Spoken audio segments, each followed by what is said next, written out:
Vamos lá então, olha só, agora o assunto é educação. Fala Minas vai mostrar que o censo 2022, divulgado na semana passada pelo IBGE, apontou que a taxa de analfabetismo aqui no Brasil caiu, nesses últimos 12 anos. A queda foi de menos de 2 pontos percentuais, se comparada ao censo 2010, 9,6% para 7,9%. Para esse levantamento, o IBGE utiliza como critério pessoas acima de 15 anos que respondam a seguinte pergunta: se sabem ler e escrever um bilhete simples ou se sabem escrever ou ler também uma lista de compras. Quem responde que sim é considerado pelo IBGE como um cidadão alfabetizado. Já quem responde que não é considerado aí uma pessoa não alfabetizada. Das 163 milhões de pessoas de 15 anos ou mais de idade, pouco mais de 151 milhões estão entre os que sabem ler e escrever um bilhete simples, e pouco mais de 11 milhões não sabiam como escrever ou ler esse bilhete. Ou seja, a taxa de alfabetização alcançou a marca de 93% e de 7% de analfabetismo, de acordo aí com esse último censo. No censo 2010, as taxas de alfabetização e analfabetismo estavam aí entre 90,4% e 9,6%, respectivamente. Já Minas Gerais, gente, olha só, caiu uma posição no ranking das unidades da federação. Pois é, em 2010 o estado mineiro se encontrava em 10º lugar, em número de alfabetizados. Já em 2022, Minas caiu uma posição, sendo superada pelo estado de Mato Grosso. O relatório também apontou que as desigualdades ainda persistem, viu, gente? As taxas de analfabetismo de pretos e pardos são mais do que o dobro das pessoas consideradas brancas. E as de indígenas é quase 4 vezes maior. Estas informações fazem parte da divulgação do Censo Demográfico 2022, Alfabetização, Resultados do Universo. E esse é o assunto que vamos tratar agora com o sociólogo e professor Zionel Santana.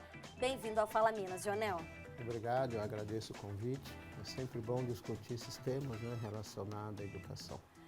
Quando a gente fala aí de como essa avaliação é feita, eu quando fui descobrir como que ela é feita, vou chegar na pessoa e falar, olha, você sabe escrever um bilhete simples? Ou você sabe ler essa lista de compras? É uma forma correta da gente saber, Você como professor também da área da educação, essa é a melhor forma da gente saber se aquela pessoa é alfabetizada ou não?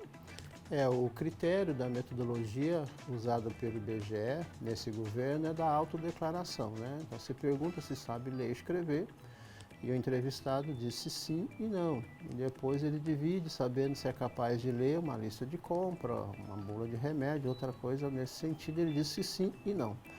Essa é a primeira variável que foi usada, mas dentro de uma pesquisa, como os outros países, estavam falando da Estônia recentemente, eles usam 4 variáveis, Nós usamos só a primeira. Então o resultado que nós temos é exatamente só uma amostragem de autodeclaração, não é de fato a qualidade do processo de alfabetização do Brasil, que precisa ser testado com as outras 3 ferramentas, outras 3 variáveis que não foram inclusas nesse processo.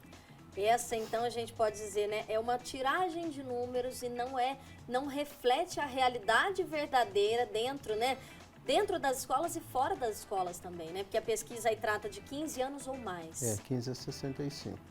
Normalmente o IBGE, essas pesquisas do censo, ela tem uma característica, assim como um fundo de como o governo deve orientar e reorientar suas políticas. No caso aqui, políticas voltadas para a educação.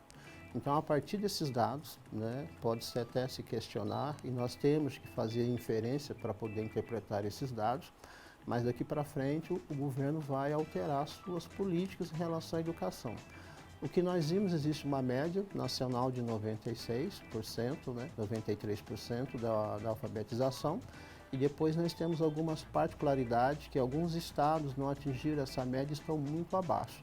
O que normalmente vai acontecer daqui para frente, o governo vai realocar recursos para aquelas realidades aonde a alfabetização ainda está abaixo da média e aonde você já atingiu essa média, que é o desejado, que o governo quer, talvez ele retire daí investimentos, né, ou recursos e vão alocando isso daí. Então, nesse ponto de vista, o IBGE, o censo, em todas as áreas, serve para o governo fazer essa análise. E a cada 10 anos, como ele direciona exatamente as políticas voltadas para as áreas específicas. Não se está se colocando aí a qualidade da alfabetização. Como eu disse, são 4 variáveis que os países desenvolvidos usam. Nós usamos somente uma dessas variáveis, que é exatamente a identificação. Se alguém é capaz de identificar uma informação no texto, mas é só de autodeclaração. Né? Não Quais houve seriam, então, essas outras 3 variáveis usadas aí, né, por esses países mais desenvolvidos? Então, a primeira, que é exatamente essa, só a capacidade de identificar um determinado texto simples, mas não foi lhe oferecido o texto, né? Só foi lhe perguntado se você seria capaz de identificar informações nesse texto, como coloca a reportagem. A segunda é a integração. Se aquele indivíduo que é capaz de identificar, ele é capaz também de ordenar essas informações, colocar ela de forma de grau de importância, que é completamente diferente. E a terceira variável é exatamente a elaboração. Se ele é capaz de criar, a partir dessas informações, por exemplo, um texto, fazer criações desse texto. E a última, que é a mais importante, é a avaliação. Se aquele indivíduo ele é capaz de extrapolar aquele texto, fazer inferências, relacionar com uma realidade, ler gráficos, né? E ser capaz de produzir, reproduzir, que é a questão do senso crítico, capacidade crítica de fazer inferência. Então, quando nós olhamos as 4 variáveis, como os outros países fazem, então você tem um retrato real de fato como a educação está. E nós precisamos disso. Porque quando nós vamos para o mercado, para o mundo da vida, ali que você vai ver o que acontece. Então, o último estágio, que é da avaliação, é o estágio da proficiência, onde o letramento e o numeramento de fato foi solidificado, que é a capacidade do indivíduo de fazer o uso da linguagem, a aplicação da linguagem e o desenvolvimento de raciocínio lógico. Você falando isso aí, professor, eu já lembrei de uma coisa. É a mesma coisa quando a gente vai, pega o nosso currículo, bota debaixo do braço, chega lá, né, na empresa, fala, olha, eu vim me candidatar aqui, está aqui o meu currículo, você colocou as informações lá e você vai então passar por um segundo processo, vai fazer uma entrevista. Fez ali com a entrevista, né, normalmente acontece uma entrevista ali com um psicólogo, alguém do RH, você passou naquela entrevista. Terceira parte acontece, às vezes, é uma parte prática. O que está no seu currículo, vamos colocar em prática agora, para você saber se a empresa saber se você está apto a ocupar esse cargo. E é aí que, às vezes, muitos brasileiros acabam se perdendo, porque nem sempre o que está no currículo é o que ele consegue cumprir. É praticamente, se a gente for fazer, né, uma associação, é praticamente essa. Porque isso é importante. No caso do Brasil, só 12% da população acima de 15 anos, 65, está na última fase, que é exatamente da avaliação, que é onde está a empregabilidade do cidadão, onde você tem exatamente aquilo que impulsiona a economia de um país. Porque para que o desenvolvimento da economia de um país, ela precisa exatamente dessa população que tem essa capacidade de interpretação, de criação, para que a economia possa desenvolver. E dentro dessa porcentagem de 12% da população que tem a proficiência, que é o domínio do uso da linguagem, a sua aplicação, e também do raciocínio lógico, aonde você tem a menor parte de pretos e brancos e indígenas. Então, o que aparece na ponta, ele só tende a ficar cada vez mais profundo no final. Então, quando nós estamos olhando uma educação que era para o desenvolvimento do país no século XXI, nós estamos ainda na primeira fase. E essa primeira fase, pelos países desenvolvidos que nós estamos tendo como referência, já tinham resolvido isso já antes do século XX. Nós já estamos no século XXI e nós não conseguimos ainda avançar até a proficiência na alfabetização dessa população. E aí chega, né, Michele Miak está com uma pergunta aqui, vou fazer, viu, em seu nome até, viu, Michele? O que o nível, né, de alfabetização ele diz sobre um país?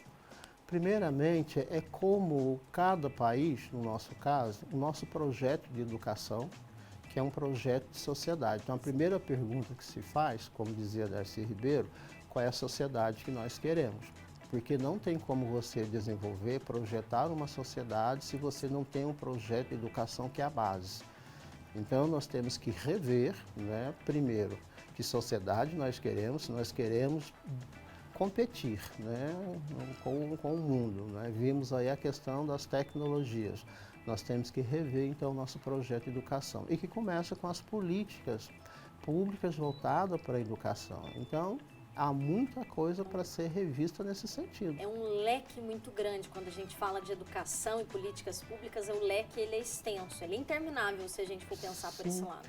Por exemplo, nós quando vemos, né, que nós temos uma dificuldade enorme de formar engenheiros, que é a base do desenvolvimento, né, da estrutura de uma sociedade. Temos dificuldade enorme de conseguir mão de obras na área tecnológica.